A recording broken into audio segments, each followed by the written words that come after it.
بسم الله على بركة الله. السلام عليكم ورحمة الله وبركاته. أحلى أخوات ومتابعين في الدنيا، متابعيني حكايات اليوتيوب، كل الشكر كل المحبة لكل شخص دعمني، لكل حد دعمني باللايك بالشير بالتعليق. كل الشكر والمحبة. يا رب أكون ضيفة خفيفة عليكم. فيديو جديد ورياكت جديد، واللهم صل وسلم وبارك على سيدنا محمد في الأولين وفي الآخرين وفي الملأ الأعلى وإلى يوم الدين. يا كريم يا الله، صلوا على النبي في التعليقات. فيديو جديد وحكاية جديدة من حكايات اليوتيوب. يلا بينا على أم جنى، يلا بينا على أم جنى. لكن يا جماعة حابين ننوه عن الحكم اللي صدر ضد البلوجر أم مكة. كلنا عارفين أم مكة إن كان اتقبض عليها من فترة، وفعلا تم الحكم عليها. طيب، قبل ما نقول الحكم بتاع أم مكة، بياعة الفسيخ اللي ظهرت علينا في أكتر من فيديو، وليها ممتلكات وليها ذهب وفلوس، وطبعا اتقبض عليها واتقال لها من أين لك هذا. طبعا أم مكة يا جماعة كان ليها أكتر من اتهام هنقولهم دلوقتي، لكن طلعت علينا. طب ايه علاقة بقى أم جنى بأم مكة؟ طبعا كلنا نعرف العلاقة اللي بينهم، وإن هي أم جنى ما بتفوتش مناسبة إلا لازم تطلع كده تجيب لنا سيرة أم مكة صاحبتها يا جماعة، والضفر ما يطلعش من اللحم. وهنقول ايه يا أم جوجو؟ طليتي علينا بطلتك البهية، غزالة اليوتيوب، فراشة اليوتيوب أم جنى طلعت علينا وطلت علينا بالطلة البهية. طيب، قالوا لها في اللايف يا أم جنى ايه علاقتك بأم مكة؟ قالوا لها ايه علاقتك بأم مكة؟ اما سالوا ام جنى وايه علاقتك بام مكه، طلعت علينا قالت لهم صلوا على النبي يا ولاد. في ايه يا ولاد؟ طلعت براءه الست، ايه طلعت براءه براءه براءه براءه. من دي اللي براءه يا ام جنى؟ هو انت حبيبتي بتكلمي ناس متخلفه عقليا، ولا يمكن متابعينك انت جبت لهم تخلف بالظبط زي المحتوى المتخلف اللي انت بتبثيه بين الناس؟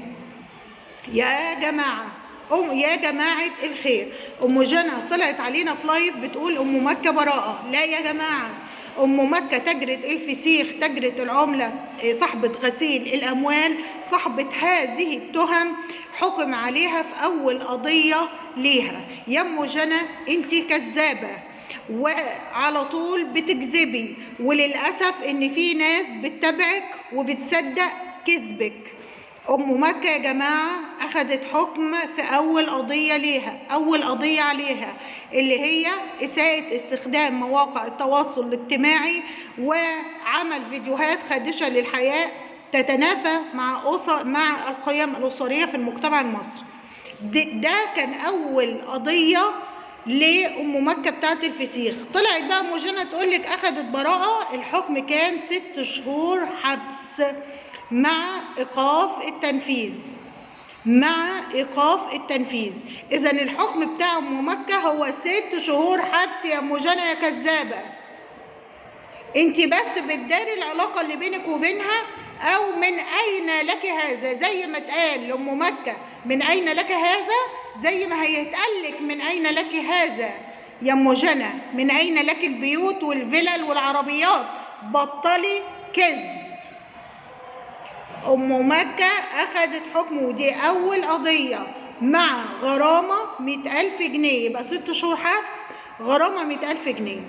ويا ريتك يا أم جنى تتعظي من اللي حصل لأم مكة وتبطلي فيديوهاتك الخادشة للحياة.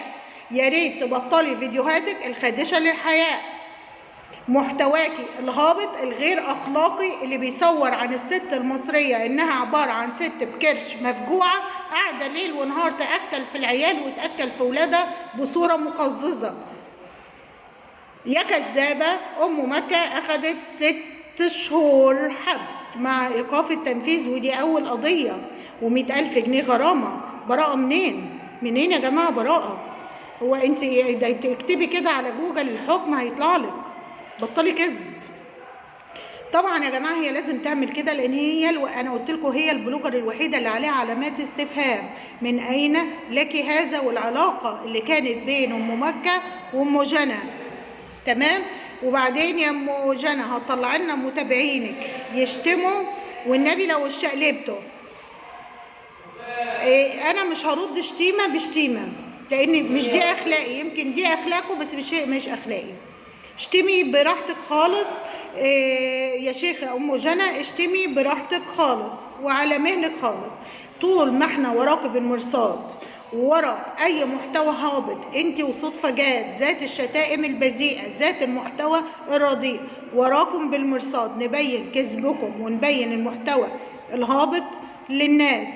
وتاني بنرجع نقول ام جنى ليها علاقه بام مكه، وام مكه لسه ليها قضايا غسيل اموال وعدم وجود مصادر للدخل مع وجود كميات من الذهب والفلوس، دي ليها قضايا تانية لسه لم يحكم فيها ولسه شغاله، وهي فعلا طلعت بس طلعت على ذمه قضايا. تمام يا ام جنى. طبعا احنا عايزين حلقه كده فيديو جميل تصوروا اخت وفاء عامر وتطلع معاكي ام مكه وتقول لنا بقى العلاقه الجميله اللي بينك وبينها، واشتريتي فيلا منها ولا لسه، وجبتي فلوس الفيلا منين، وايه علاقتك بيها. وان شاء الله قريب يتقبض عليك يا ام جنى ويتعمل لك قضيه اساءه استخدام مواقع التواصل الاجتماعي. لو انتوا معايا يا جماعه وصلتوا لحد الجزء ده قولوا لي في التعليقات، ولايك وشير عشان يوصل لام جنى الفيديو ان هي كذابه. قولوا لها يا كذابه. هتوحشوني جدا جدا. للفيديو الجاي لايك وشير. مع السلامه.